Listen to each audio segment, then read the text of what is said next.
Yeah, and I find it interesting that just like any other great business out there, when you start off, you might have a plan, and then you talk to your customers, and they redirect you in a certain, avenue that becomes your core business model. When you listen to people, so how far had you gone along the path of a certain area, and you switched over? How was that kind of redirection Well, handled within your company?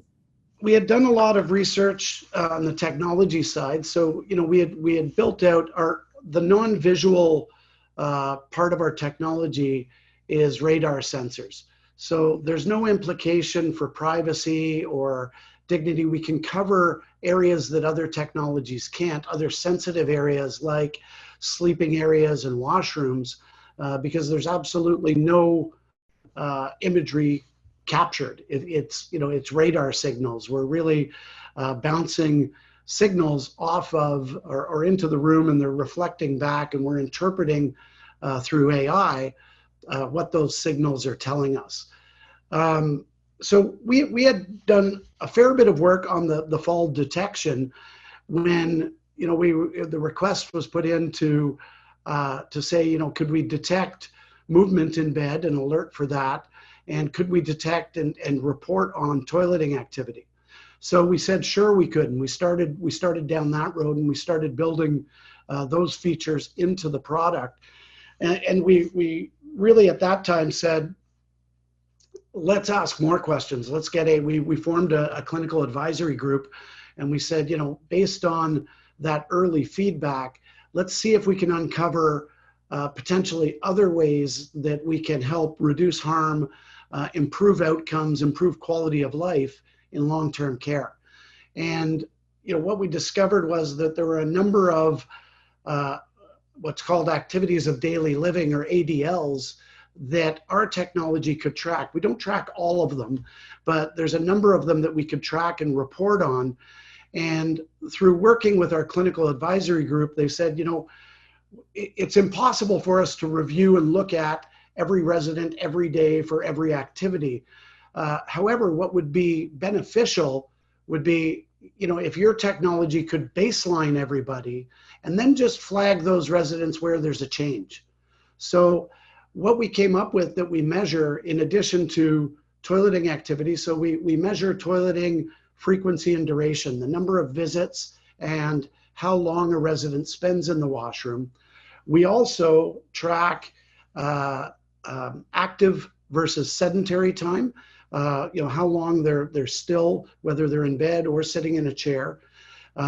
We track movement, how fast they're moving, what their gait is, or how fast they move. We also track how long they take to get out of bed.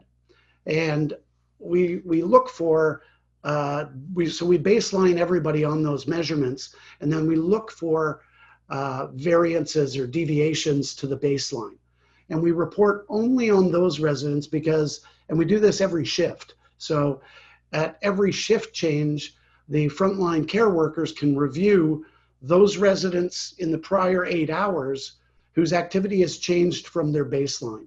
So it may only be a handful of them, but these residents often are, again, because there's a very high percentage in the demographic that have dementia or are suffering from some other form of cognitive decline caused by stroke or other reason, aren't able to communicate when there's a change. We let their activity, their actions speak for them. So if they're suddenly taking longer to get out of bed, or they're getting out of bed faster, both of those things could indicate, for instance, again, that may be indicative of a UTI or an incontinence issue. Any change in condition caught early leads to a better outcome and less suffering for the resident. So that's what we do. We have a mobile app that we can present that data in a report that can be reviewed in seconds. And that was also really, really important for long-term care. One of the things they told us really early on, Dan, was that if we're going to build any technology for long-term care, it can't be anything that takes time. It has to be something that saves time, because they said, we frankly, we don't have any time. And in North America, there is a crisis, a staffing crisis in nursing and personal support workers, or in the US, they're referred to as nurses' aides. Everybody's short-staffed. So we said, okay, great. Let us come up with something then that can actually save you time on a shift by shift.